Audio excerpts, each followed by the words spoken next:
Hello and welcome to another Amazon Seller Live Q&A. Just hanging out with you guys, chatting Amazon, chatting business, talking about random stuff.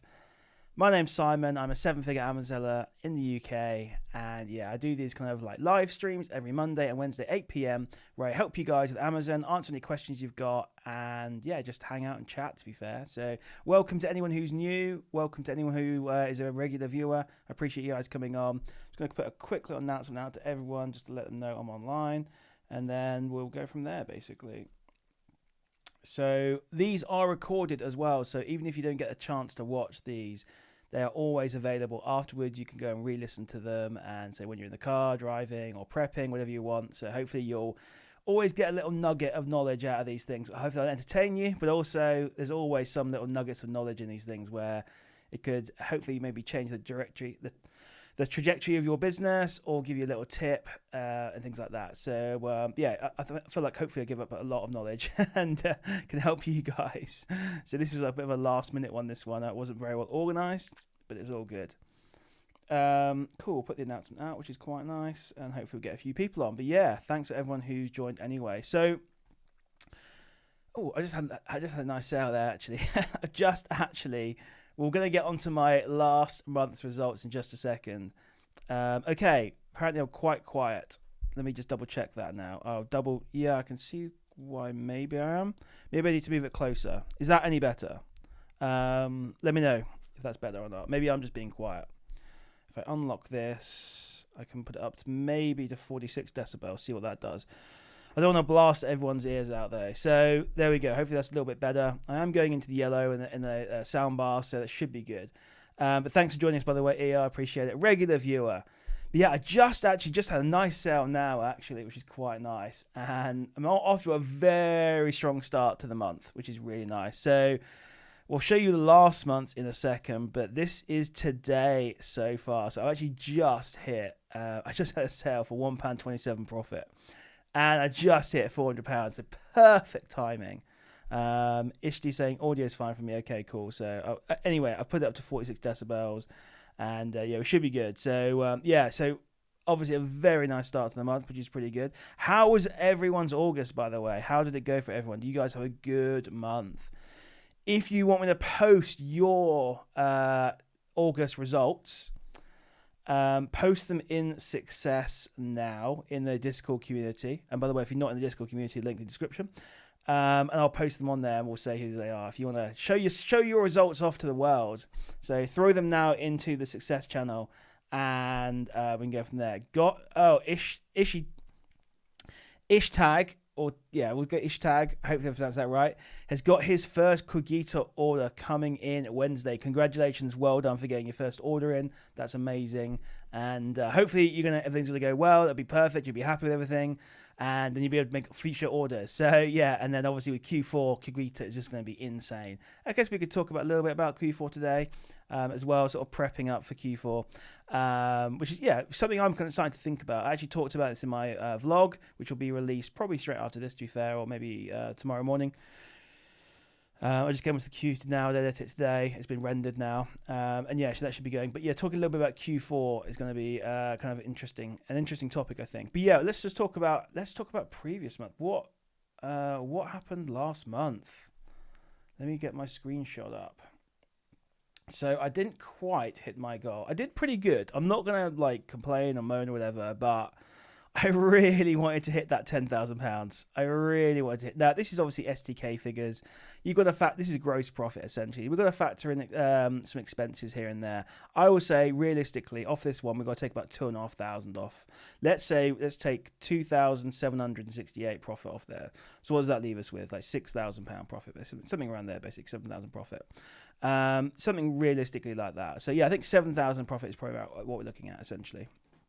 So, in terms of actual net profit in my pocket, well, not in my pocket, in the business's pocket. But yeah, so pretty good. I would really want to get to that 10,000 mark, but I just couldn't quite get there. Let's just pop that down for now. Yeah, I really wanted to get to 10,000, but it is what it is. You can't force it. One extra day and I got there, but anyway, it was quite a long month anyway.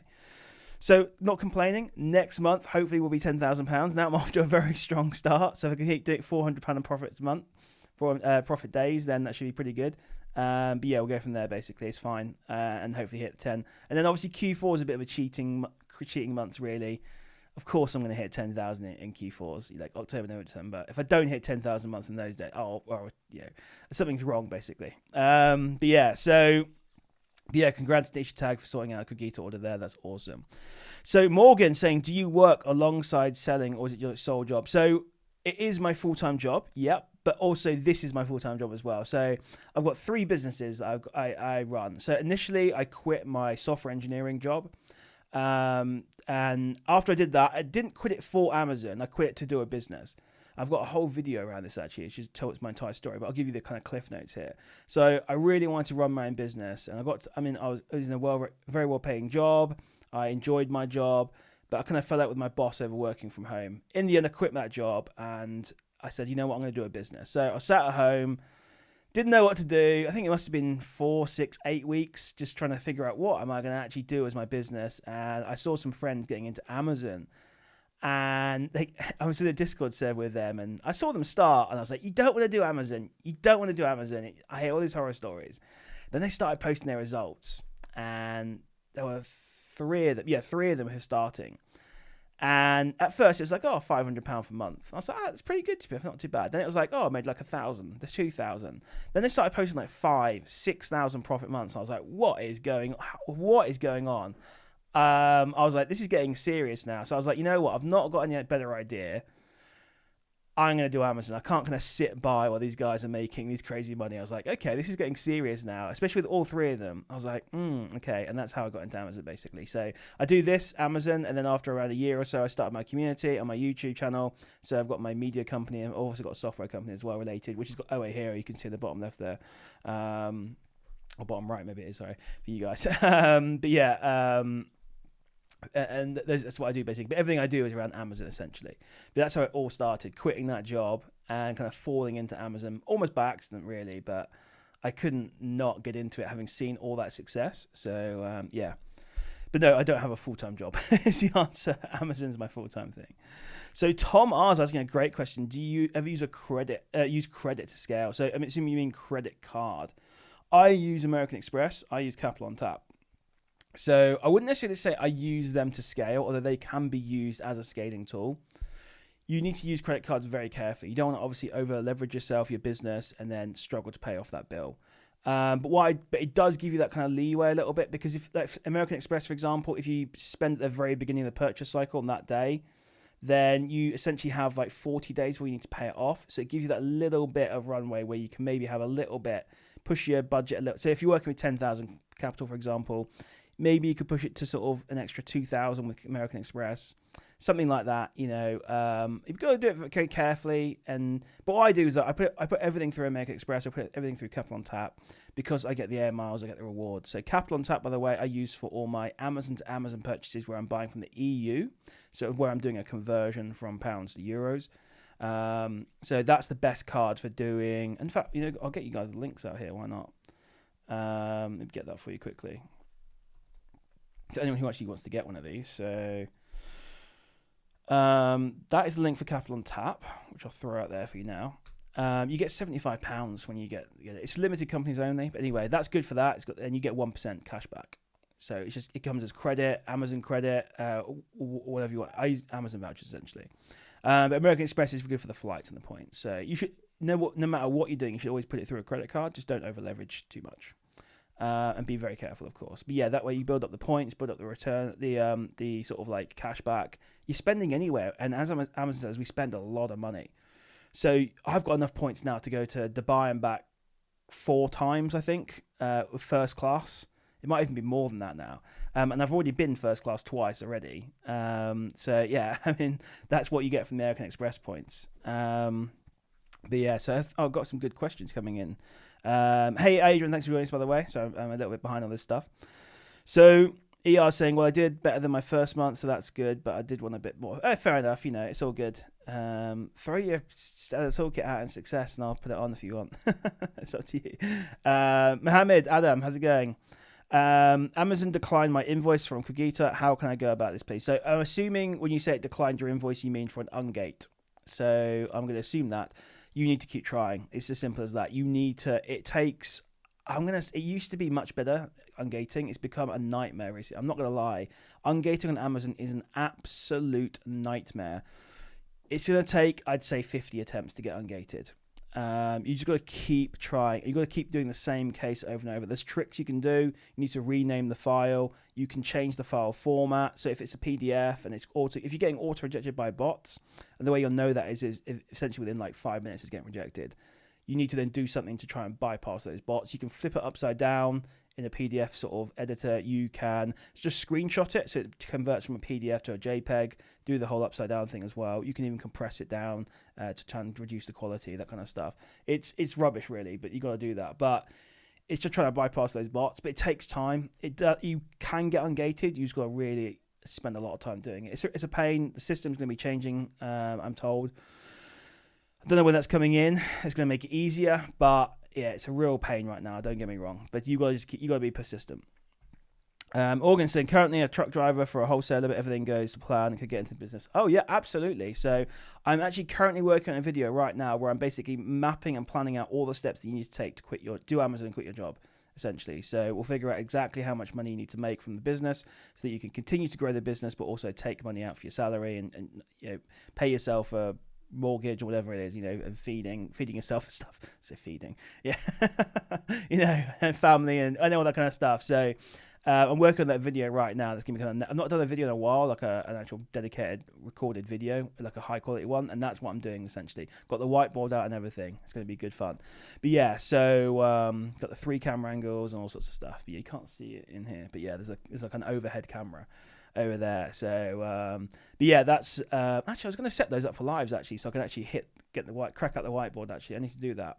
It could be kind of interesting. Wouldn't always be used, but maybe if someone asks me something and I need to get the whiteboard out, I've got like a little desktop one. So yeah, it could be interesting actually. That's an idea actually. But yeah, so it could actually definitely help you with that, Morgan. No problem. Yeah, so you can do it. To be honest, you can absolutely do it. I've seen so many people get into Amazon and be successful and quit their jobs and make serious money. It happens all the time. I've seen it dozens and dozens of times. CJH saying, what do you think about method results? 30k prof. I don't know who you mean. Sorry, CJH method results. Is that someone? Who is that? Is that someone? I don't know. 30k profit. Method results. Yeah, I don't know what you mean, mate. So yeah, let me know. Sorry, I'm a bit behind the times on that one. So what are the steps to deal with an authenticity claim? So have you got one, Claudio, that you're kind of fighting? So obviously the most important... Oh, someone posted in Profit Sweep. Okay, interesting. So there's obviously some... Yeah, and also there's guys out there. I mean, I'm trying to hit 10,000 this month. What did I get to? I got 9,768. There's guys out there that do 20, 30,000 profit a month. It's amazing what people can make. So, sky's the limit essentially with this. Depends how much effort you put in. Obviously, you need to build up your capital over time, improve your sourcing methods, and things like that. So, but you can get there. Just don't expect to get there on day one. It takes a while to build up. But yeah, amazing, mate. I mean, I've not seen the successes on that one, but what was it in sales successes? I'll have to have a look and find it. But yeah, insane if someone's done that. So yeah, people do crazy numbers, don't they? I can't see it off the top of my head, but anyway, it is what it is. Yeah, amazing, and yeah, there's multiple people out there that I know that are doing those kind of numbers, 20, 30,000 a month. It's kind of crazy. Not that I know that person, but yeah. So yeah, Claudia's saying authenticity claim. So if you get an authenticity claim, the very first thing you need to make sure, and you should have this anyways, that you've got the invoice from the supplier. And obviously he's a legit supplier. So you can submit that. And in theory, that should be enough. But Amazon are being a little bit funny at the moment. And a bit like with the ungating, you're having to fight it over and over. So you can add in extra evidence. You can add in a screenshot or just give them the PDF of your bank statement or credit card and highlight their bit where you paid for it. Essentially what you're trying to do is build up a big sort of picture of the authenticity behind this, I suppose. So you can do that. You can have the tracking number in, and they take a screenshot of the tracking, so showing that, look, this was delivered from this company. The other thing you can do is, what was I going to say? There was something else. Try and build up a big, nice master document. You're going to need to get a like a PDF editor, like Adobe or whatever. But put all this in a nice document and just say, look, here's it. Here's where I bought it from. This is the supplier. Here, they've been around since this time. If they're in the UK, you can get a screenshot of them on Companies House as well, and search them, take a screenshot, and go, look, this company's been around since X time. Here's their revenue every year. Here's the tracking number. You need to just basically write a little one-page sort of explanation, just explaining everything to them. Here's the transaction coming out of bank account. Here's blah, blah, blah, whatever it is, and then give them all the evidence at the end and build them a really nice document that you can submit to them. So that's what I recommend, really. I just try the invoice first, but if you want to, you can go the whole hog and just give that all, as you said, and just build up that master document with all the evidence. But yeah, again, if it's, if they're in the UK, I mean, you can do the same for European countries as well. They've got their own sort of like Companies House thing, so you can take a screenshot and just show, look, this company's been around since X. You might have to pay for a European one if you're talking about like a European supplier. Pay what you need to pay. I mean, it's $10 or something, €10. Just pay, get their report of the company, and just essentially submit that. Oh, they did it on the subscribe and save. Yeah, I mean, I'm not going to do that myself. It's illegal. So, but yeah, SCGH, they're using the subscribe and save method. I don't recommend you do that. It's not legal, basically. Simple one to that one. There are glitches you can do, and there are little exploits you can do when it comes to buying stuff. And I'd say the most basic one would be like creating multiple accounts to get orders through. I mean, I'd say that's fine. There are certain things you do where you are literally jumping from legitimate into illegitimate, and what those guys are doing in subscribe and save, if that guy is doing that, to be fair, what I know of, then it's just not you don't want to do that. You don't want to do that. So I was saying, thanks for that. So do we need to contact for the new invoice? Just trying to keep the same invoice in different ways. Yeah, just use the same one you've got now. Yeah, Cogito won't give you a different invoice. No, you need to do it yourself. Yeah, so they've given you obviously the proper invoice. I know Cogito are working with Amazon now to try and basically find out from Amazon what do you guys want, because you're being really inconsistent here on what we're meant to be doing. So they're talking to Amazon right now, trying to get some sort of common ground here and say, look, if you tell us exactly what we need for all these things, we'll then provide these documents, and we'll build out a document for all our customers. Essentially, that's what they're going to be doing. So yeah, but right now with that invoice, that should be enough. So I'll be honest, Cogito, by the way, has always been 50-50 for ungating, to be fair. So I've never had much success with ungating with Cogito invoices, but I know other people who've had like fantastic success with it. So for me, it's been always a bit hit and miss. I mean, I still order from Cogito. Just when it comes to ungating, I'll use like a site like Notino or Look Fantastic or whatever it is. Buy 10 units of whatever that brand is, like a cheapo item. It doesn't have to be the same item, by the way. It just needs to be 10 items of that brand. Let's say, for example, you've got, 5 huge Lego sets and you want to ungate Lego. I mean, you can essentially buy 10 key rings from Lego.com, essentially. As long as you've got 10 items of that brand, you're good to go. But yeah, that's what I tend to do anyway. So, see, it's crazy, yeah, but... I've known about it for a while now. I ain't doing it. I'm not doing that method. I've not even tested it, to be fair. But I was intrigued to know what it was. I found out what it was, and I was like, yep, I ain't doing that. So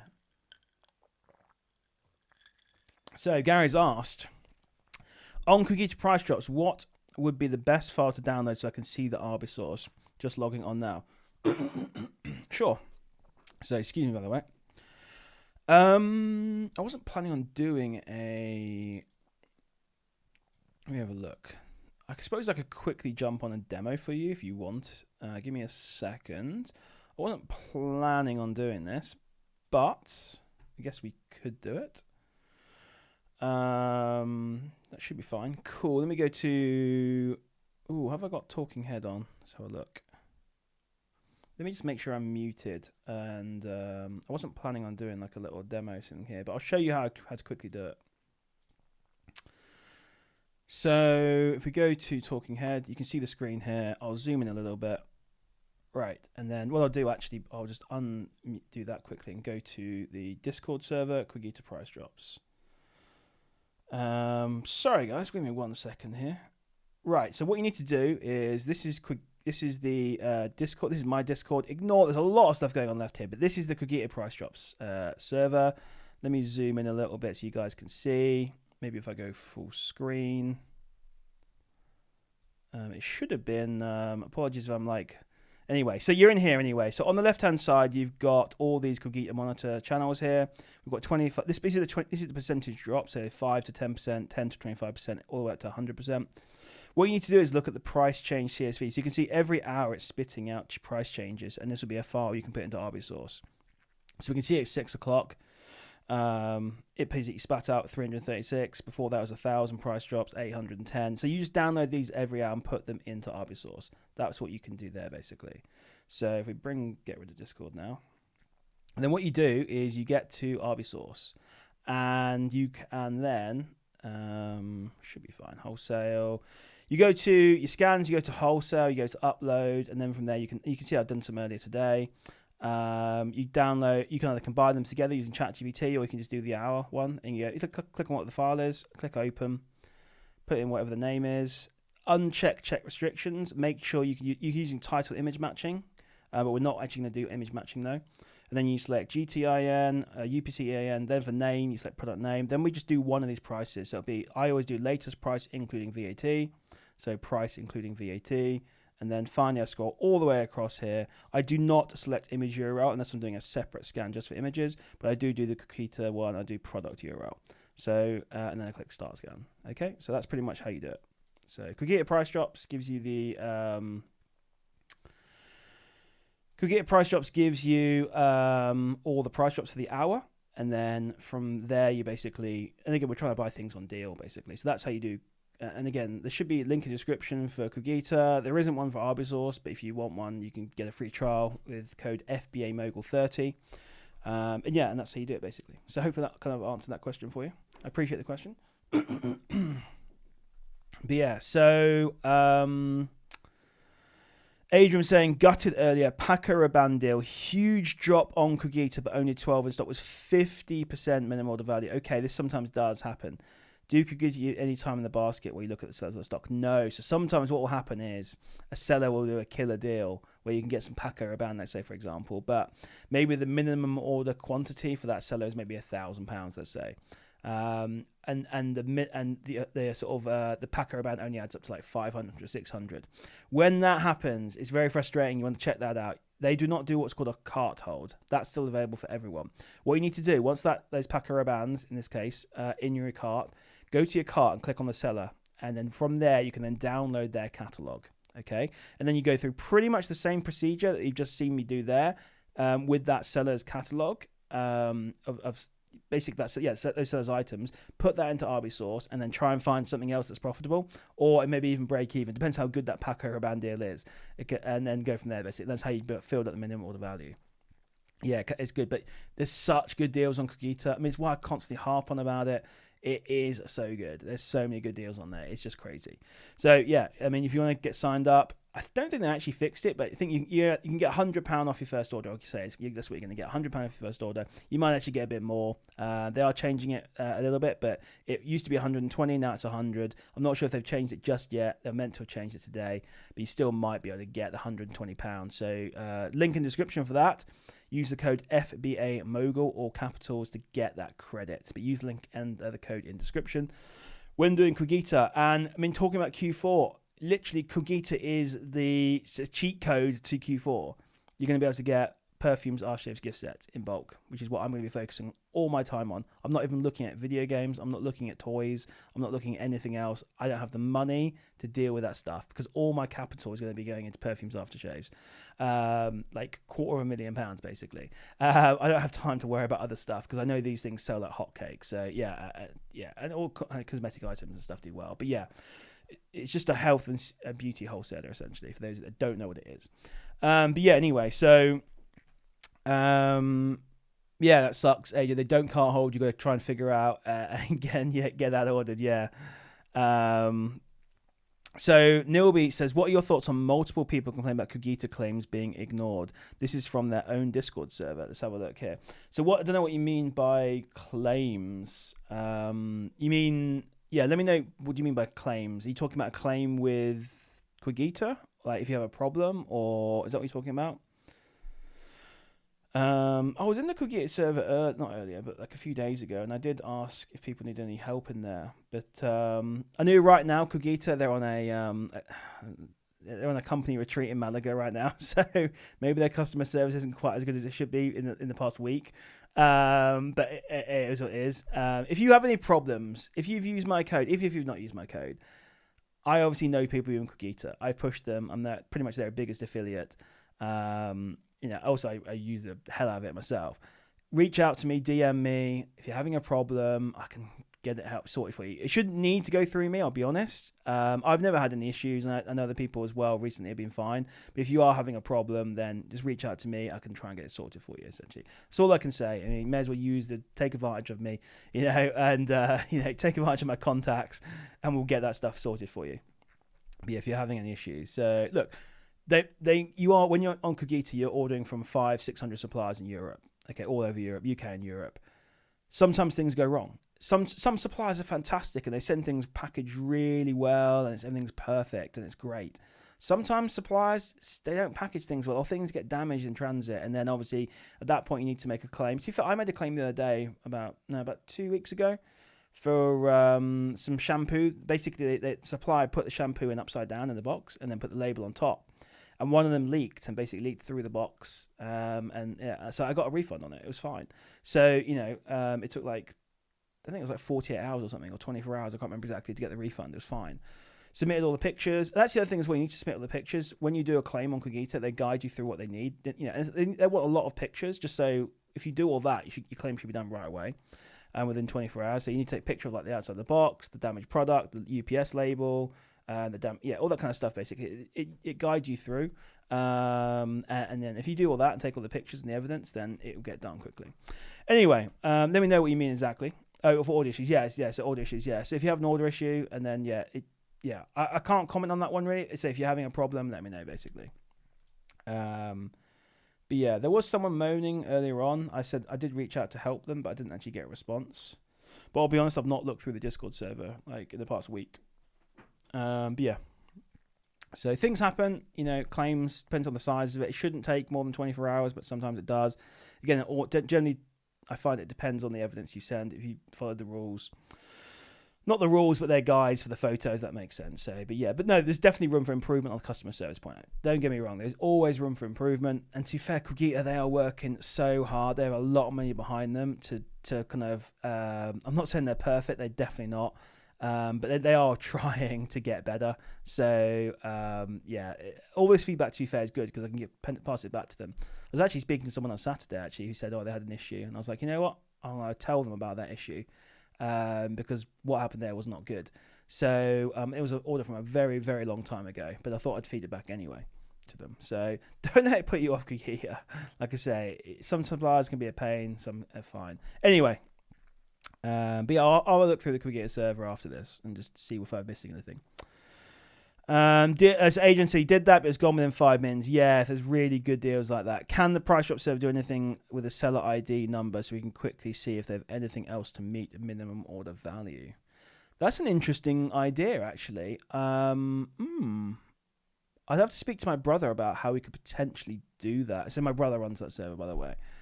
It's an interesting question. There is nothing right now. The quickest way is to literally just go to cart, download the MAV, and go from there.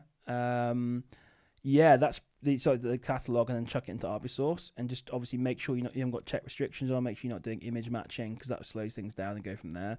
Then it kind of is a race, I suppose, to kind of get the items. It's somewhat competitive. It's a really good deal like that. I don't know what the profits were on it. I didn't see that myself. But I don't know what the profits were, but if it's a really good deal, people are going to get that deal basically, so you do need to be quick. But yeah, at least you've seen the deal anyway. I guess that's the first step. You were fast enough to see it. You just couldn't quite get it over the finish line, but yeah, it can be tricky at times. No problem, Gary. I'm happy to help. So book a free call with me if you want. There's if you go to my Discord server, you can book a free 15-minute call with me. We can help you with Quigita if you want, things like that. So I've even got a 30-minute one. Let me have a look. Let me get it up for you now. Go on Calendly. So if you want to book a free 30-minute call with me, scheduling, let me get the calls here. Copy link, here we go. You know, and when I want to help with Cogito, you want to help set it up, want to help getting your first order in. This is what it's kind of aimed for, by the way, the Cogito. If you want to get your first Cogito order in, things like that, use that call, book a call with me, and we can kind of get you going, basically. Yeah. So, okay, cool. Yeah. So MTT saying, is it possible to update the pictures and keywords of a branded product listing you have created? Yes, you should be able to. I'm no expert when it comes to kind of like creating listings and listings, but if you are the owner of that listing, you are the one in charge, essentially, you and Amazon, of course. But yes, you can and should be able to change those. Absolutely.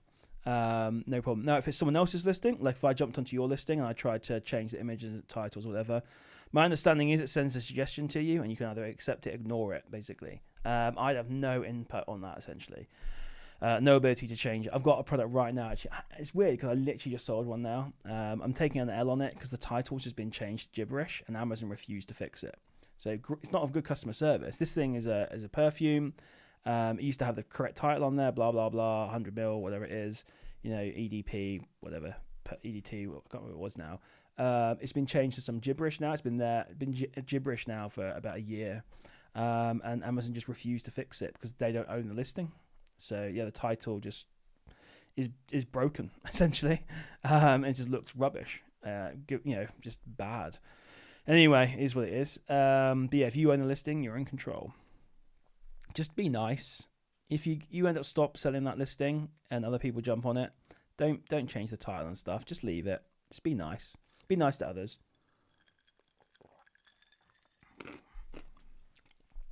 Yum. Sorry, I was getting a drink there. Right.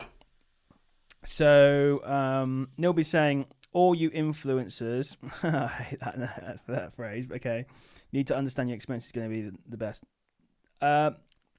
When I put a claim in, they've got no idea who I am. Only if I reach out, and I don't do it that often, only if I reach out, my account is not linked to anything special. So when I do a claim and things like that, I get the same experience as everyone else. I've had my own somewhat issues here and there, to be fair. So yeah, on my account, the customer service people don't know who I am. So yeah, if I run into issues, I can reach out. Obviously, I know people like Charlie and things like that, but yeah, 99.99% of the time, I'm just doing the same thing as you guys are. So, because I obviously want to try keep that experience the same as you guys. So, yeah, trust me, they do not know that. They know obviously the account, but the customer service people, all that kind of stuff, they don't know who I am. So, yeah, it's all good. But I get you. Yeah, I get what you're saying. Look, I say Nilby, I'm not going to profess that they're perfect. There's no coming out that is perfect. They have got a lot of work to do still, but they really are improving. I've seen the improvements that have happened since I started sort of pushing them and buying from them like over a year ago now. It's night and day essentially from what it was to what it is now. Things are always going to happen. Is there any kind of anything I should look for in the Cogito server that I should be paying attention to? Like one you're specifically talking about. Excuse me. I can take a quick look. But yeah, so Adrian saying £15 purchase, 90-day average. Oh, okay. Ooh, God, that's a big profit. Yeah, that's insane. Oh, well, is what it is. Yeah, sometimes you get some... I'm not going to lie, that price is so cheap that they might cancel it. That does occasionally happen where the price is just... It's obviously such a ridiculous mistake that they probably will cancel it.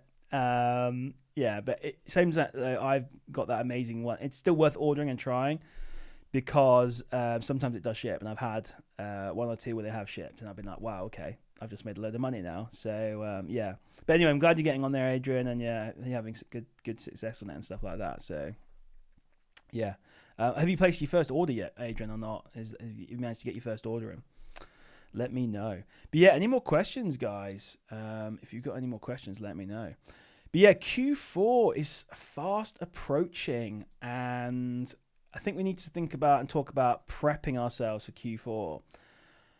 We're going to need... Adrian, to book a call with me, and I can give you a hand if you want. I know we're meant to have a call actually already. If you book it in, that's probably better.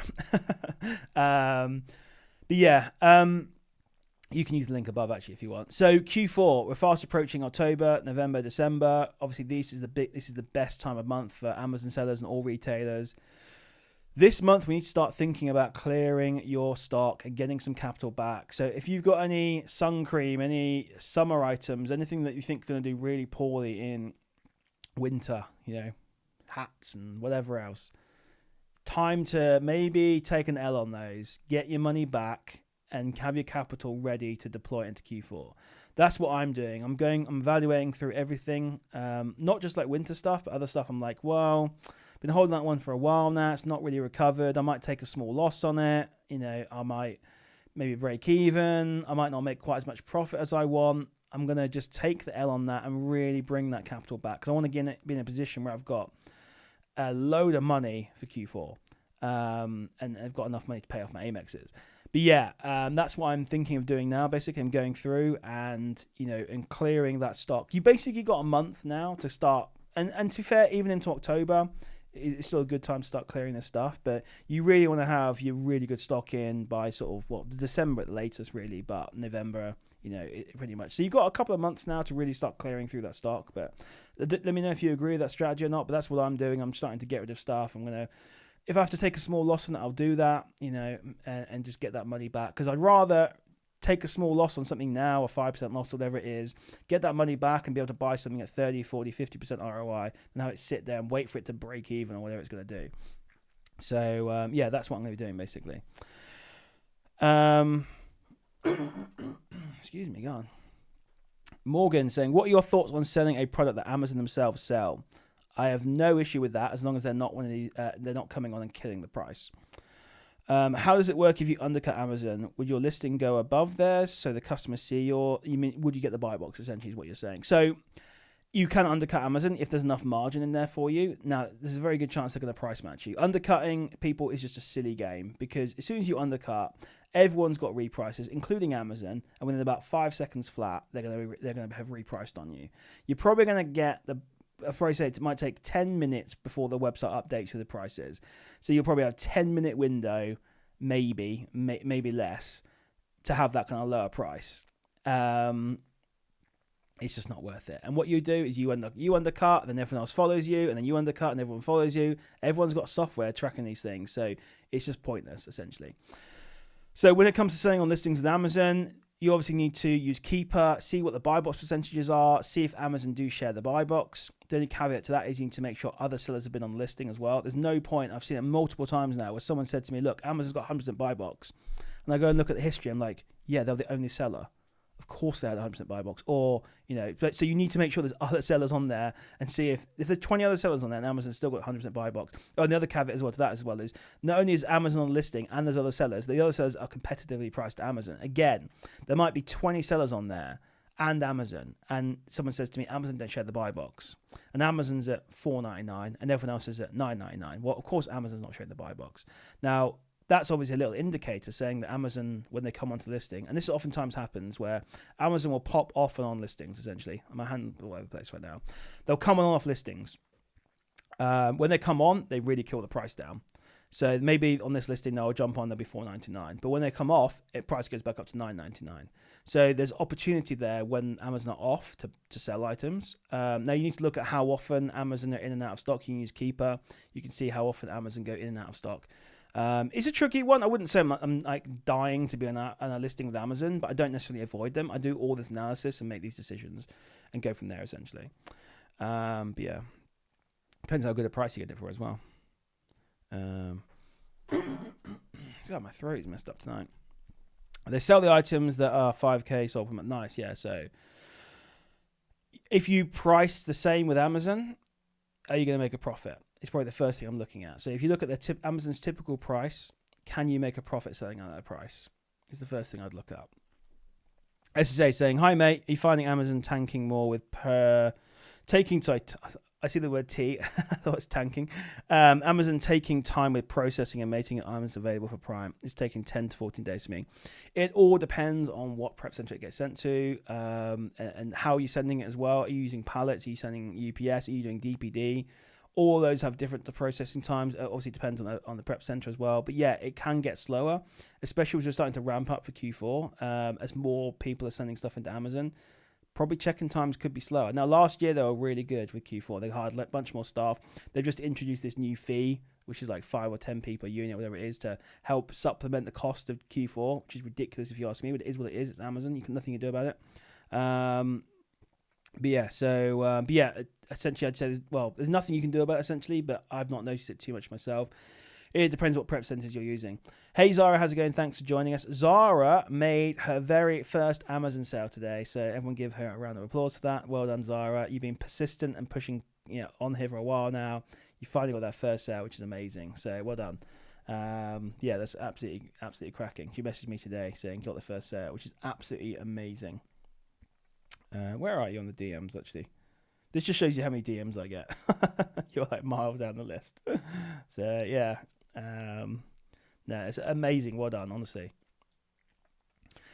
And just keep going. That's the first of many. Tesco, Sainsbury's, they all started with one sale. I'm not saying it at this level, but you never know. Walmart started with one sale.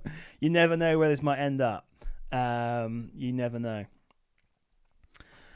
So, Keep It is an app, I assume it is. Let me get the link for you. I really should just throw all the links to these in the description for you guys. So let me get the link for you. It's a Chrome extension that has a bunch of... It's pretty much one of the most essential tools out there. So that's the link for Keeper if you want to get Keeper. It's really reasonably priced. It's got all the data on there. So everything we're doing as Amazon sellers, we're using data to make our decisions on whether we should buy or not buy a product. So... yeah, we're using all that data, and then Keeper has all those charts. They show you the price histories. They show you how often Amazon's in and out of stock. They show you the buy box percentages. They show you all that kind of stuff. So it's a little bit overwhelming at first, but all that data's there. Just have it up, use it every day. You'll get better at it. SA, for you, if you had to choose one, would it be SaaS or BGG? I personally use SaaS, but it's down to personal preference. It's just the one I started with. I got used to it, and there, basically.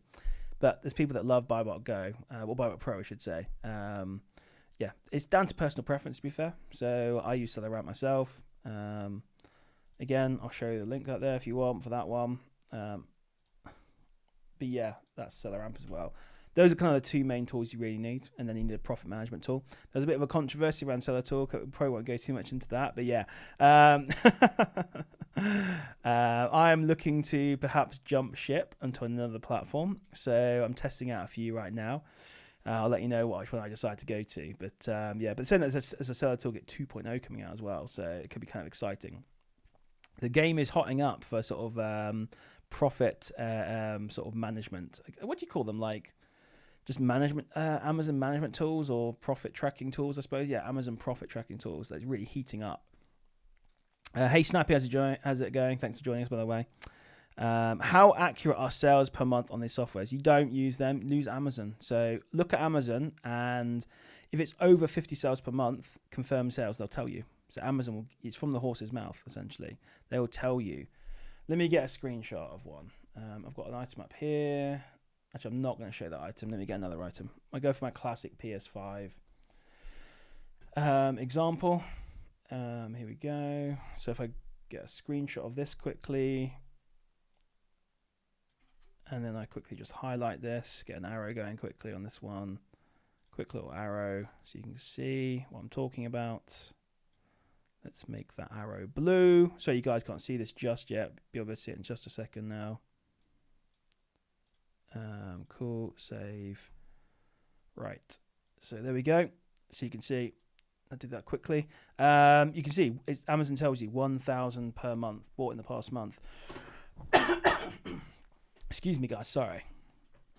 My throat is... I don't know what's going on with my throat today. If you do not see this, it means it's less than 50, essentially. So if you see 50 or more, it's 50. And then, anything less than that, it's less than 50, of course. So if you don't see that, it's less than 50, essentially. At that point, it comes down to using those tools to kind of guesstimate what it's going to be. You can use Keeper, you can use SellerAmp to kind of get an idea. It becomes a little bit of a pain at that point, but you know roughly where we are. It might be 49, might be 1. I use a Keeper at that point, looking at their drops to give you an idea, essentially. But yeah, that's a pretty important tool. Use the data from Amazon. It's there. Use it. It's extremely valuable. But yeah, or could you check the BSR drop? Yeah, the BSR drops, they're not perfect, but they give you an indication, to be fair. So yeah, that's what I do. So I use Amazon first. If I'm getting data direct from Amazon, that's it. End of discussion. That's my answer. If I don't have that because it's less than 50, at that point then I'm then having to go in and then decide where we are. I normally use Keeper drops and have a look and see kind of where it is. I might look at, but pretty much actually that's all I do, to be fair. But for me, it's Amazon first, then it's Keeper, and then with my third hand over here, it's keep Amazon first, then Keeper, then SellerAmp, essentially, is what I'm using when it comes to determining sales per month. In that order. So, Zara, yeah, so yeah, I didn't get back to you earlier on, but yeah, BIL, Build International Listings. Essentially, what you've got done, and Amazon do this now, they turn you on by default. BIL is essentially related to remote fulfillment, or what used to be called EFN, or European Fulfillment Network. Yeah, I went totally blank on that one. I don't think they call it that anymore. Essentially, it's where you can sell stuff into other European countries from your home country. You can turn this off. So if you go into if you want to turn it off, and you probably should do if you're a beginner, because EFN's amazing, or remote fulfillment's amazing, but the problem is if you're not VAT registered, you have to then pay VAT on those sales. So if you're banking on a relatively small profit and you have to pay VAT, it might hurt you. But essentially, you can go to the little cog on the top right-hand side of your Amazon Seller Central, go to Fulfillment by Amazon. I'm just doing this right now. And then inside of there, at the very top, you've got cross-border fulfillment settings. If you go into there, you basically want to turn off EFN, essentially. So it's not pan-EU, that's a different thing. You want to turn off EFN. So it's actually in the remote. Let me actually get the link for you. Maybe this can do it. I think this is the link. I just tried it now. That might be the link for you. Inside of there, you go to market enrollment. Actually, here we go. This is the link you want to use. And you want to untick everything, essentially. So there you go. That's the link you want to use. Let me get the other one. Remove. There we go. So cool. Untick everything and you're good to go. I'm pretty sure that's it. If you struggle, let me know. I can help you. But just a quick little sort of live thing on that one is how you turn it off. And yeah, that essentially stops you selling into other countries. So, because if my understanding, Zara, is you are running your business from Sweden, if I understand, but you are a UK company, so you're selling in the UK, and then, but you don't want to sell from UK to Sweden, essentially, or Germany or France, or whatever, essentially. So yeah, but you will be VAT registered, though, to be fair. But yeah, so I'd say turn it off for now. It's just probably not worth the hassle when you're beginning to do that. I just focus on the UK market for now. Yeah. Cool. So Morgan said, if you had a price drop the same as other sellers, what is the best way to get customers to buy off you instead? Well, you need to just let Amazon give you the buy box. It all comes down to who gets the buy box. That's all that matters. And you just got to sit and wait your turn. When you're a new seller, it is a pain in the butt sometimes, but you got to literally, there's nothing you can do. You've got to sit and wait. And then when other people sell out, you'll eventually get a chance to get the buy box. And you'll get your turn, essentially. You just need to be patient. As simple as that. MTT, does Amazon accept Look Fantastic and Perfume Club invoices? So Look Fantastic, they definitely accept those. Perfume Club, I've not ordered from them in a very long time. I think they do accept them. Let me just double check OA Hero quickly. They do give VAT invoices, so that's good, but I don't know if it's suitable for Ungate. Yeah, I'm not sure about that one. In theory, I would say yes, but I can't confirm that one for Perfumes Club. I don't order from them, so because basically claiming the VAT back's a little bit ambiguous on that one. So and I just don't. I get all my perfumes off shares from Cogito, to be fair. So but yeah, but I've ordered from them in the past, but I've not tried to Ungate with them. Yeah, so Morgan is saying, buy box is eventually distributed. Exactly. In theory, yes, it is. Yes. So it should be distributed. This is one of the things you're going to have to get on the platform and start learning, see how things happen. It can take a little while before you get the buy box. I've got a few products on there where I'm just struggling to get buy box. I'm just being patient and waiting. Eventually I'll get them. But yeah, so then it's based on current buy boxes out of stock. Yeah, exactly. It's pretty much exactly right. Yeah, exactly. So it's unless you're on a listing where there's like a wholesaler on there where they can constantly restock, you're pretty much going to be running into people where they're going to run out of stock themselves. Probably similar sellers to you. Well, that reminds me, actually, someone messaged me the other day. I was meant to maybe message them back. They were saying they're having struggling sourcing. are doing reverse sourcing. But yeah, if you're on similar listings with other people who are doing sort of on an arbitrage, they're not going to have unlimited stock. Very unlikely. So they're going to sell out eventually, and you're going to get your term. It can be frustrating at times, but yeah, you've got to be patient. Obviously, the faster the listing sells, it sounds like you're in a really fast one. The quicker they're going to sell out, the quicker you're going to get the buy box. But yeah. Yeah, someone messaged me the other day. Actually, I totally forgot. I don't think I did respond to them actually, but they wanted to book a call with me. Basically, unfortunately, timing wasn't working. Basically saying, yeah, they've been trying to do reverse sourcing and they've had no success. I hate reverse sourcing. I think it's a rubbish sourcing method. I don't recommend you do it. What reverse sourcing is where you find another Amazon seller. Let's say you found my store or whatever, for example.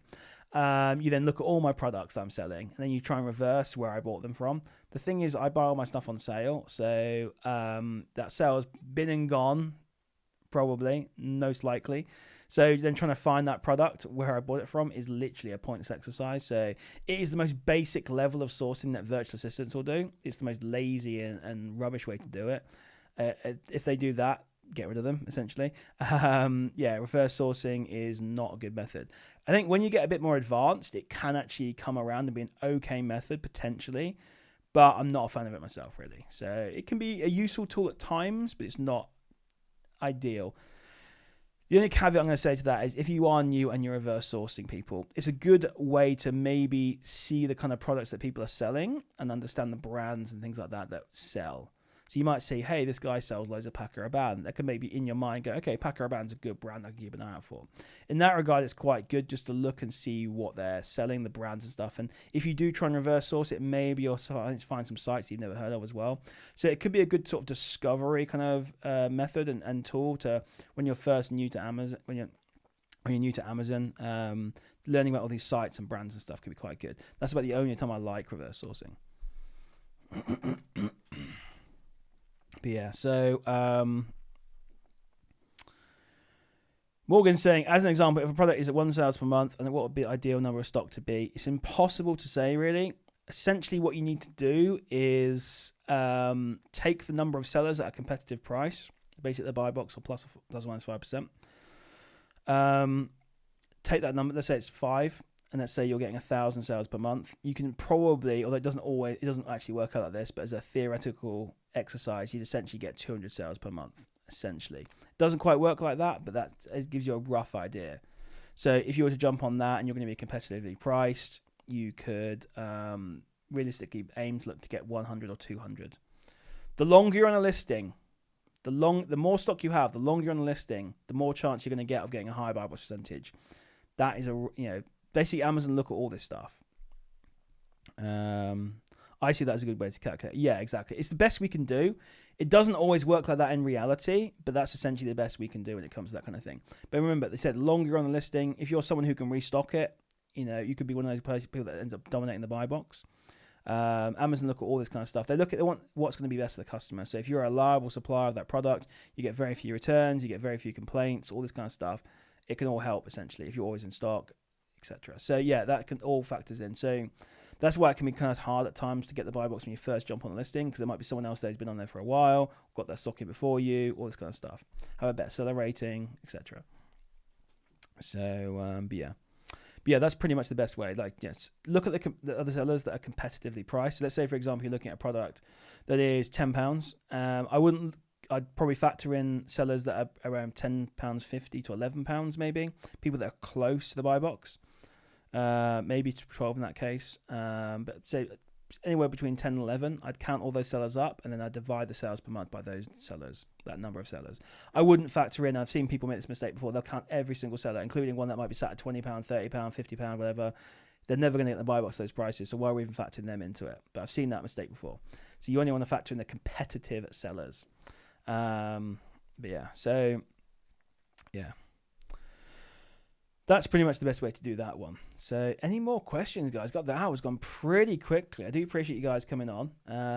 We got to cover a little bit of Cogito, which is always my favorite topic.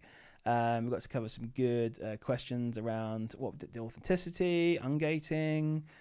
Yeah, we covered a lot of topics, actually. We touched into Q4 as well. Let's actually see. So I was on £400 profit today. Oh, I'm actually down. So I was on £400 profit when I started the stream. I'm now on 391. So someone obviously cancelled something, or I've made a massive loss on a product. So don't ask me how it went from this to this, but yeah, I was on that was my previous one. Yeah, I was on 400 earlier, and now I'm on 391. So what has happened? I need to figure out what's happened there. It's the same units. How has that happened?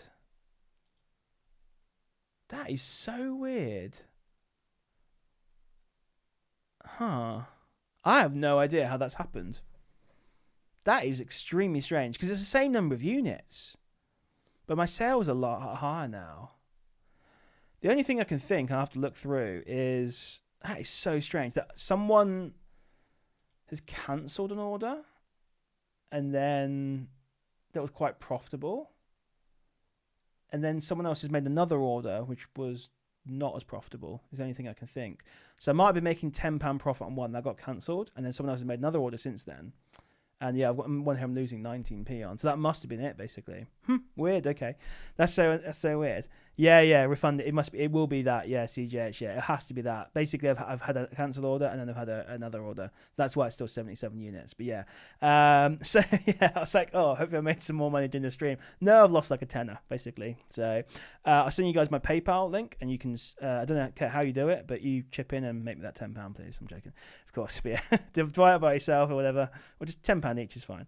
But no, it's unusual that happens where you end up dropping down like that. But anyway, it does happen. So there we go.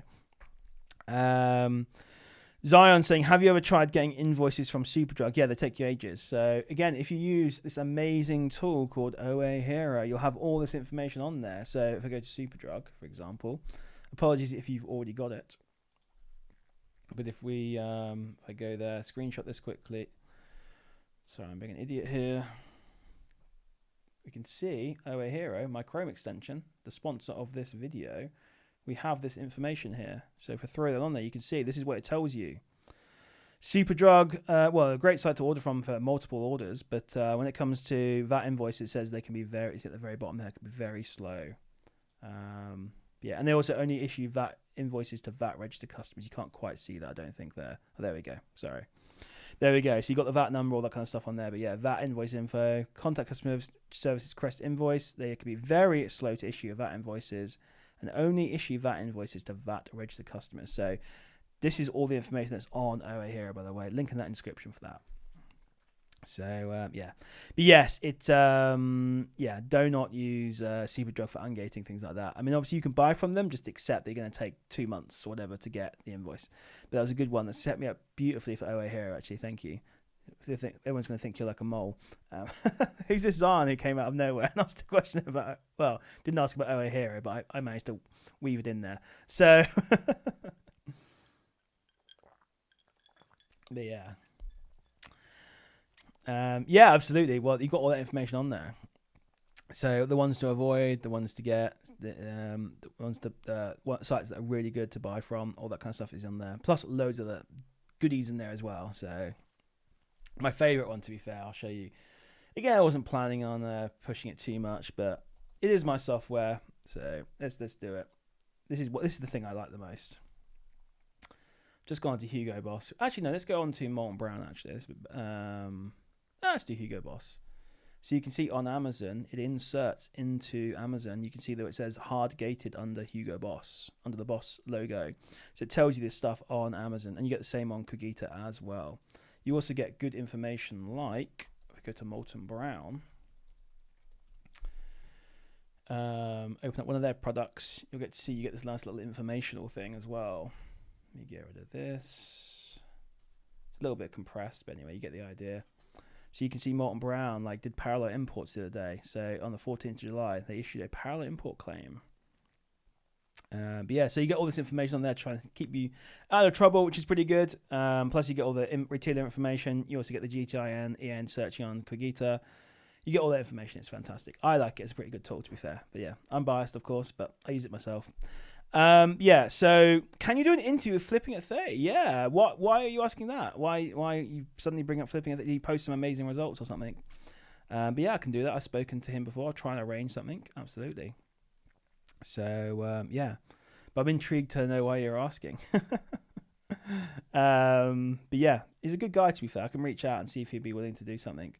I see he hit 2 million in sales actually year to date, which is crazy. That's actually insane. He's up 33% on the year, which is absolutely crazy. So he's done 2 million in sales this year. I mean, that's more than I've done lifetime, to be fair. So again, just shows you there's always a bigger fish, isn't there? So my lifetime sales are 1.5, I think.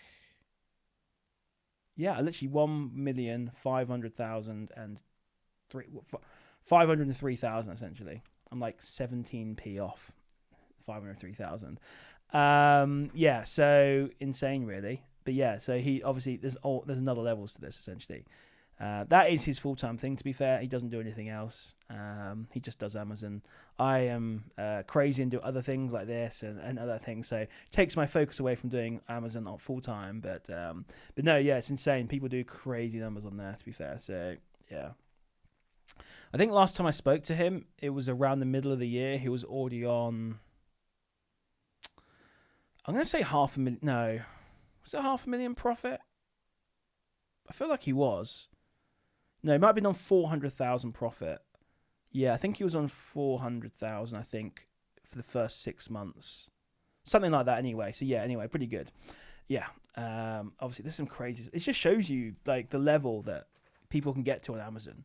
And you guys can get into that level as well if you want. It's just going to take time and effort. And Flipping at 30, for example, he's been selling on Amazon, I think, 7 or 9 years. So he's been doing it a long time.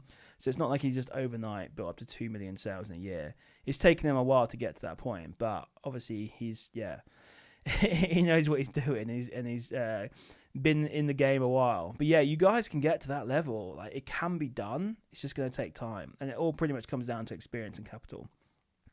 So, Agent saying, if you're gated on everything, brand new seller, how much of a risk is buying in bulk from Gated with Marketplace Invoice, bearing in mind multiple with easy hit a few thousand? So it is a bit of a risk. I'm not going to lie on this one.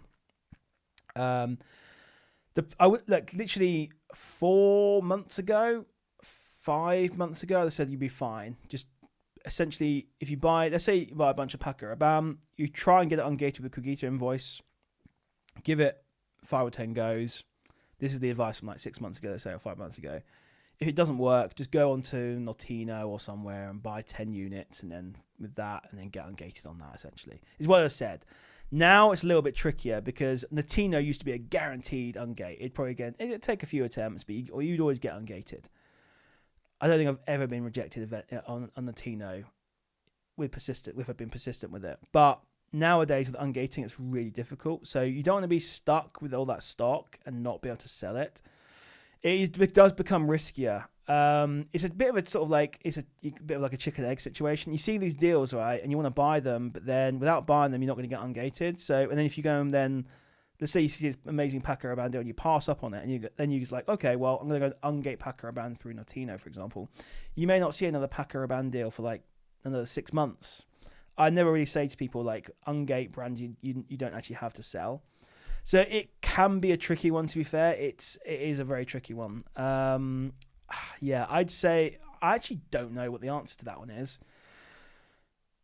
It's a tricky one, to be honest. I'd probably say, to be honest then, given that, if you're a brand new seller right now and you're not willing to kind of maybe hold on to the stock. I mean, the thing is, ungating is meant to be changing. So it's meant to be getting easier. So this advice could change soon, but it is risky ordering in bulk. So I'd say just keep your orders down.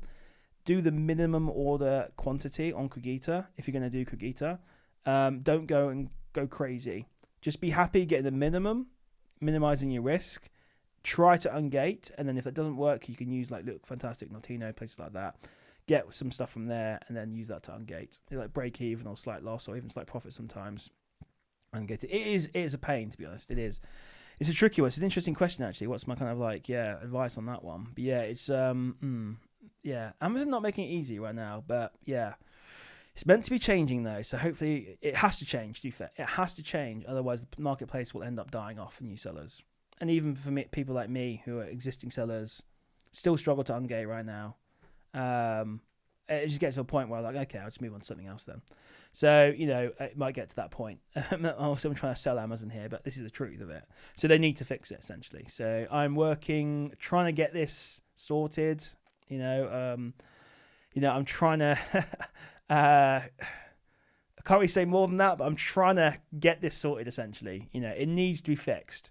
It needs to be fixed. So things are meant to be changing. I don't know what the time frame is, but yeah, it's frustrating for someone like me whose entire business is around Amazon and helping Amazon sellers. Trust me, I'm more frustrated than you are, because I'm trying to help you get into Amazon. I'm like, well, maybe don't buy that stuff. It's kind of bad, really, but because ungating, right now is terrible. Adrian's saying thing of Q4, and typically, by the way, in Q4, ungating gets stricter. In past history, Q4 ungating tends to get a little bit stricter. So if it gets even stricter than it is now, it's nearly impossible to ungate right now. It's not, but it takes a lot of effort. Yeah, that's what's typically happened. So I'm not sure what's going to happen, really. Yeah. So don't want to get a few brands with the Cricut stock sitting in my house. Yeah, 100%, Adrian. Don't do it. Yeah, I'd say just try and you got to just start slow at this point. Just get 1 brand, 2 brands, do the minimum order quantity. Aim for those sellers that only have minimal values, like say 300, 350, 400, something like that. Don't go for those crazy big ones. It's just you don't want to be sat on that stock. In the past, I said go for it because you're going to get ungated eventually. Right now, I can't guarantee you're going to get ungated on it. Especially something like Paco Rabanne, by the way. That's a tough ungate. That's a tough ungate for a new seller. That's a premium beauty brand. That isn't. Saying that, though, I know someone who got ungated first time on that as a relatively new seller. So, I don't know. Paco Rabanne for me was quite a difficult ungate, to be fair. It's one that took quite a while. But then, again, everyone has different experiences. And I'd say I know someone who literally first time could get your invoice, bam, got ungated. So the guy was like 3 months or 6 months into Amazon. So, yeah. So, Flipping did 350 revenue in August. Yeah. Nice. eBay, Shopify. Yeah, exactly. Yeah. So, yeah. I didn't, Adrian, but thanks for outing that for me. Not yet. Oh, dear. Thanks for that. Thanks for mentioning that. What's your account rating in the UK? Not that high, actually. I actually met with some guys on the weekend, actually. They're like, oh, my account rating is like 800, 900. Like, how are you getting to those levels? My account rating is really low. Not very low, but 384 in the UK. It's 200 everywhere else. Yeah, 384 in the UK right now. So it pretty much stays around there. I obviously just don't do enough volume, really. To kind of get higher, because when it comes to account health, obviously factors in getting auth claims and things like that, but it's a factor of essentially sales volume. Essentially, that's how account health works. So if you end up selling 100,000 items in a month, you're going to get to probably 1,000. There's a formula. I can't remember what the formula is. You can ask ChatGPT, but yeah, there's a formula that basically figures out exactly how do they calculate the product health, and it basically is pretty much determined by sales volume, essentially, in a certain period. Does Amazon still accept Notino for ungates? Yes, it does. Someone actually ungated very recently a brand with a Notino invoice, so yes, they do still accept it. I'm not saying it's an easy ungate. It isn't. Ungating right now with any invoice, including one directly from the manufacturer, is not easy, but it does work. And like I said, someone literally ungated using Notino literally 2 or 3 days ago.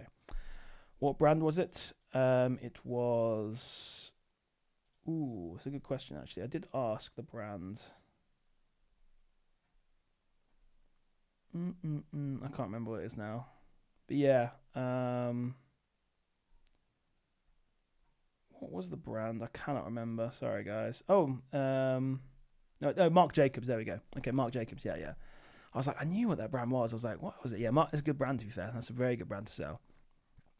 But yeah, there you go. So, oh yeah, it was Snappy. There you go. Yeah, sorry to out you on that one. So yeah, there you go. So it does happen. I just ordered from there to ungate, so I hope so. There you go. Yeah. No, it's a good place to ungate from. Yeah. So obviously you have to go through the usual things, making sure your billing address matches your seller central account details, all that kind of stuff. You've got 10 units. Well, that's pretty much it, I guess. The main really things, but yeah. And yeah, you've ordered from a place that gives invoices, which is good. Obviously, wait till it's been delivered. Oh, the other thing is what you can do for ungating as well. Again, we might have to go back to this. I used to do this and I stopped, and actually might be a good thing to go back to, is take a picture. If you've got the units getting delivered to your home, take a picture of them. Take a picture of the 10 units or whatever, how many units it is, so they can see that you got them in hand, actually. That's a kind of important thing. How is account health measured? Is it over a period of time? Yes, it is. I mean, I can use ChatGPT quickly to just get this. How is Amazon account health calculated? Let's see if it's going to give it to me. I think I've asked ChatGPT before this. So it doesn't give an exact algorithm. It does. I swear I've seen the algorithm. It's basically ears off. Yeah, just let me down there. Yeah, I don't know what it's saying. It doesn't have it, but yeah, it all comes down to essentially a number of. There is a calculation for this. I've seen it, so it's not hidden away. Like ChatGPT is totally wrong. I've seen the calculation, and it is basically an average. You get a certain number of points for every certain number of sales you get.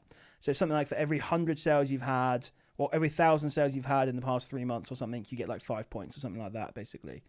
I say you are wrong. Go find it for me. Yeah. See what ChatGPT says to that. But yeah, essentially there is something like for X number of units you've sold in the past like 3 months, you get 5 points on your account health, essentially, and that's how it works. Yeah. So let's see if it can actually go and find it for me. Opening Seller Central, accessing statistics page. Let's see if it does it. I don't know. What's the best way to find bundles to sell that are not owned by private label sellers? That's an interesting question. Well, one, be a private label seller. Keeper Product Finder is a good way. So in Keeper Product Finder, you can go in and I can't remember exactly where in it, but there's a section where you can, that keyword section where you can put in like 2-pack, 3-pack, 4-pack, 5-pack, 6-pack. You can do bundle. You can search just the word pack. You can search for, I think that's pretty much those ones. Yeah, bundle, search the word bundle, search the word pack, searching for, yeah. And then obviously there's actual pre-selected ones like 2-pack, 3-pack, 4-pack, 5-pack. Multi-pack, sorry. Yeah, multi-pack, another one as well. But yeah, so, and again, there's different types of bundles you can do. There's obviously just bundling 6 of the same items together. There's also, that's kind of level 0. Level 1 would be like shampoo and conditioner, and then you can go beyond there, basically. There you go. So it says, you're right. My earlier take mixed in performance. Here's Amazon's own wording on how account health works. So all new sellers start with 200 points. Yeah, points are deducted for each policy violation, which we already know about. Fulfilled orders in the last 180 days can nudge. Oh, it's still done a bad job of it. But yeah, okay. Yeah. Anyway, I'll have to find. I don't know. And ChatGPT's really let me down there. So AI is, yeah, it's okay. It's not great. How much do you pay per item for prep currently with your special deal? What special deal do I have? So I pay, I think I'm paying 35p a unit, I think. Is what I'm paying. I believe that's what I'm paying. I'm 90% sure I'm paying the 35p a unit.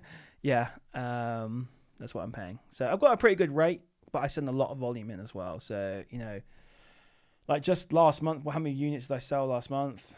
You know, how many units did I do? Nothing insane, 2,000 units. But yeah, I mean, I send a lot of stuff in. I send pallets of stuff in. So yeah, so it's a pretty good rate, but I've paid more in the past to the prep centers.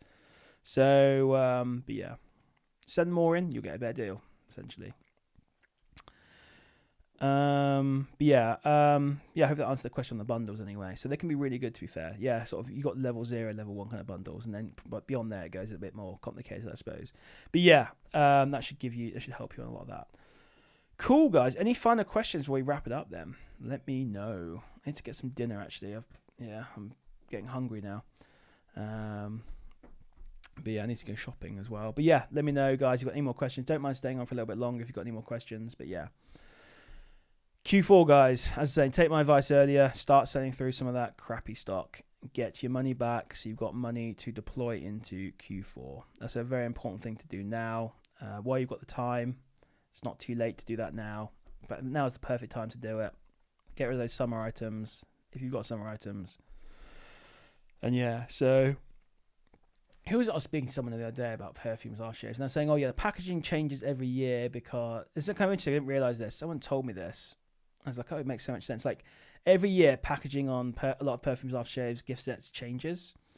I was like, why do they do that? They obviously got the different barcode. And this is another thing, by the way, looking for is finding bundles. And I've done this in the past where I've taken this year's bundle, or maybe a gift set, let's say it was actually a gift set, and sold under last year's gift set listing.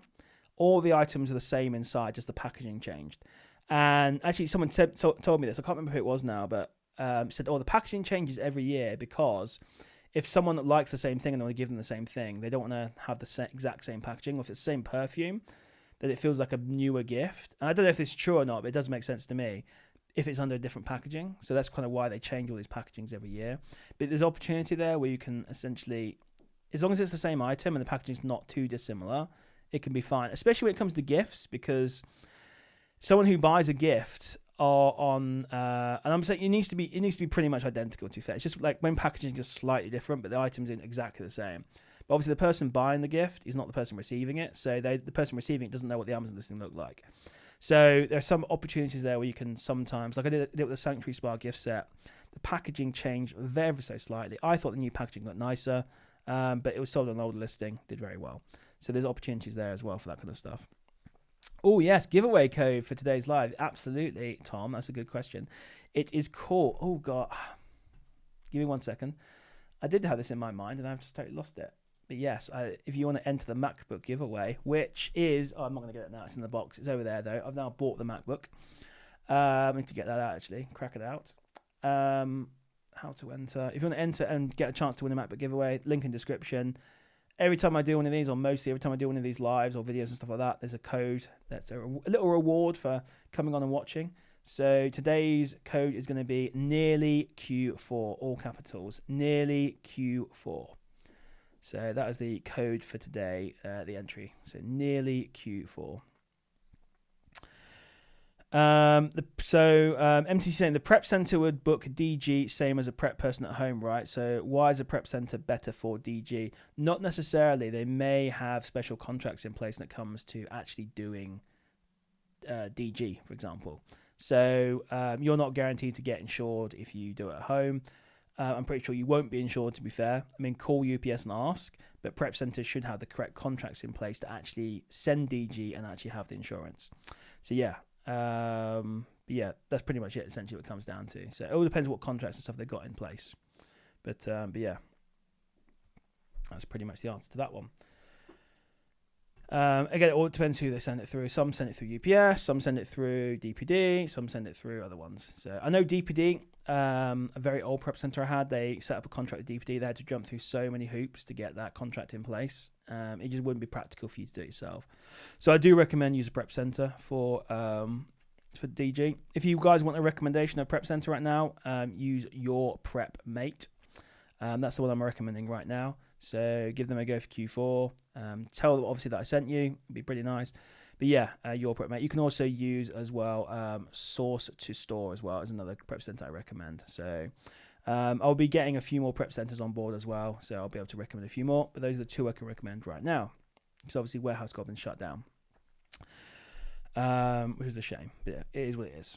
But yeah, guys, awesome. Any final questions then before we wrap it up? Oh, I just had another sale. Ooh, that's nice. I had another sale here actually. I've been losing my shirt on these ones actually recently, but apparently it's had a very nice sale. So yeah, pretty good. It's nice to see this one because yeah, these were going. I was losing money on these ones, but now we're back apparently. So that's good. But yeah, we go £7.72 profit, so not too bad. Yeah, can't complain on that one. What monthly profit do you think someone should make before going for a prep center? It's a good question, actually.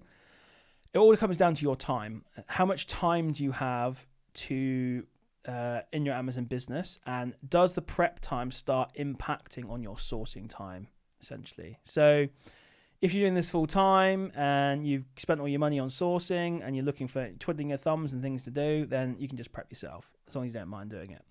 It's when it starts impacting your sourcing where you're like, I cannot source today. I can't spend my money because I'm spending all my time prepping. That is the point in which case I think you should move to a prep center.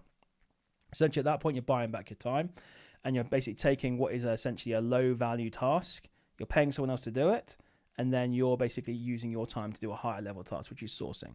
So that is when you should do, basically, when you should do it. Or when you get sick of prepping is the other thing as well. Obviously, when you're new, it depends how much capital you've got and things like that. But you don't want to necessarily stifle your business by unnecessarily using prep centers. But like I say, that's pretty much the answer, though, is essentially when you have money to spend, you don't have time to source because you're prepping too much. That is when your business is going to be hurting more, and you need to then outsource that to prep center. It's pretty much the good advice I give you on that one. So if you're not ungated, you can't use a prep center, is you have to wait for ungate. You can use them, but you need to kind of ask what their policy is on storing items there. I normally, if I'm ungating, get the item sent to me first, make sure I get the ungate, and then do that essentially, is what I'd say. So I'd get them sent to you first. It's good to have them there to take pictures and stuff if you need them. So if you're ungating right now, it can take a long time. So, some prep centers are quite strict about how much you can store there. They normally give you a bit of free storage, a bit of leeway and stuff like that. But yeah, it can be a bit of a pain doing it to a prep center, to be fair. If you need to ungate on it, I'd get it sent home. They're just making it, honestly, you just need to fix this because it's just making it a pain. It's just making it an absolute pain right now. Morgan saying prep center is fulfillment by yourself. Am I correct? Not FBA. No, so what I'm saying is, so let's say, for example, you buy 1,000 iPhones, for example. Okay, you can get them sent to your home. And then what you need to do, everything that you send to Amazon needs prepping. Okay, it might just be extremely basic prep with literally just sticking your own barcode on there, which I always recommend you do. It might be that you need to, if it's like a can of 7-Up or whatever, which is a liquid, this will need putting in a poly bag and labeling.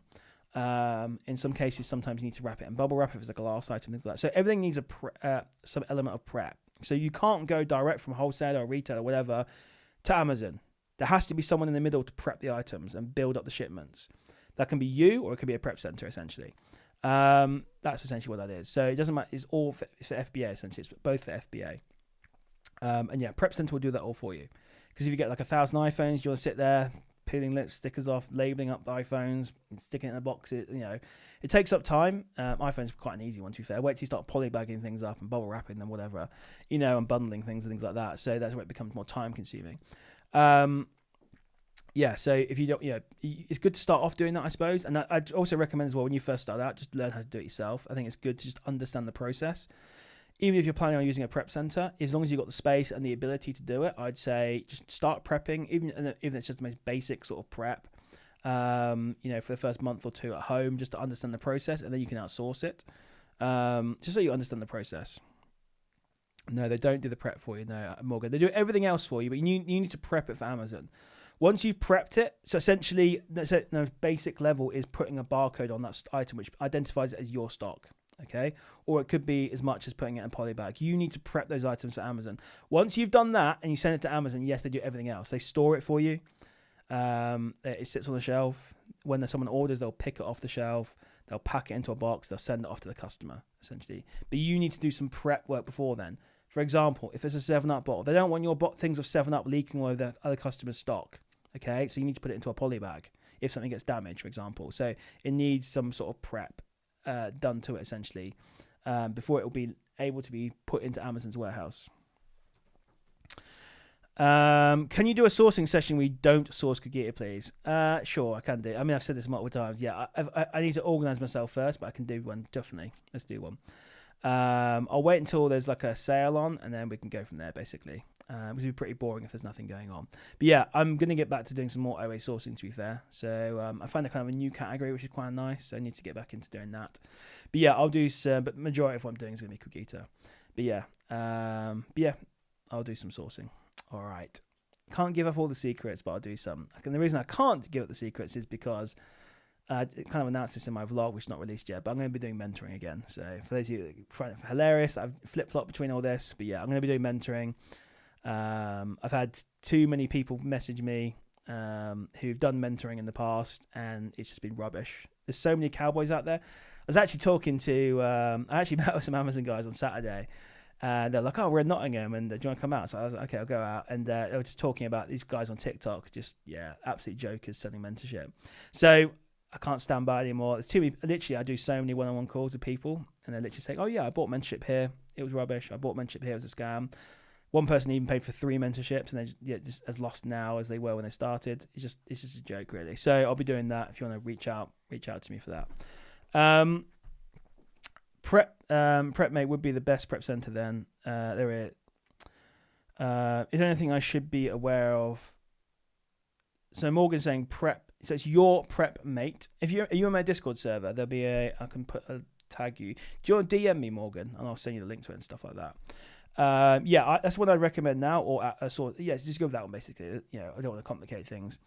Is there any I should be aware of that are cheap? So you don't always want to go for the cheapest. You want to go for what's reliable and the best, essentially. But their prices are pretty competitive. So if you DM me, I can hook you up with the link and stuff and get you sorted on that one. But yeah, I can't remember what their prices are, to be fair. But it's pretty much in range of what all the prep centers are. You don't always want to go for cheap. But I'd say, Morgan, if you can, just maybe start prepping yourself first. Just give it a go. Just understand the process before you outsource, because you're obviously new to Amazon, which is fine. But it's good to just understand the process first, so you can understand what they're doing before you kind of outsource it to a prep center. If you're obviously able to do that, if you've got just a little bit of room to do that, I'm not saying you have to order a pallet of thousands of items to your home. But I'm just saying, if you're going to do a few little orders here and there, just prep it at home. Just see how the process works first, and go from there, basically. And then once you've done it for a month or so, if you decide it's not for you, definitely, I don't know how much capital you're starting with, all this kind of stuff. If you want to book a call with me, Morgan, scroll up, actually, I'll get you a link here. 1 second. Onboarding call, copy link. There you go. There's a link there, onboarding call. We can talk about sort of Amazon business, what your goals are, stuff like that, essentially. So I can help you. We can make a decision. I can kind of explain it a bit better for you as well. So yeah, cool, awesome. Right, guys, thanks very much for watching. I'm gonna wrap it up there. I appreciate you guys coming on. It's been good fun, to be fair. We covered a lot of topics actually, which has been really good. So the time has absolutely flown. But yeah, if you want to check out OA Hero, link in the description for that. If you want to check out any of the things we talked about today, Cogito, all that kind of stuff, there's links in the description. And of course, join my Discord server as well. That's the best place. I think, have we hit 2,000 members yet? I kind of slowed down a little bit. We're at 1,996 members. So we're really close to hitting to 2,000 members. So I followed you on TikTok. I should get 10 entries, but how? So it's all done within that kind of competition is being done on Gleam, so they'll deal with it all for you essentially. So there'll be like an entry thing for TikTok. It should work. If it doesn't, let me know. I can maybe figure something out for you. There's no code for the TikTok one. It's just literally don't think anyway. Let me just double check. Follow on TikTok. It should just do it automatically. It should see. The platform that it's on, that it's hosted on, should detect that you followed me on TikTok, essentially. So DM me if you've got any issues, and I'll try to sort you out, mate. Okay. But yeah. So so I bought the MacBook already. I went for the although someone said to me I shouldn't have bought this one. I went for the Midnight Blue MacBook Air M4. So maybe I know that color is a little bit fingerprinty, but yeah. Anyway, it is what it is. Maybe I could change the color. Anyway, I'm not sure, but yeah. Anyway, guys, thanks very much. I do appreciate you guys coming on and hanging out with me. And thanks again for all the good questions and stuff. And I'll see you guys on Wednesday, 8 p.m. We'll try and do some sourcing on Wednesday if you want, okay?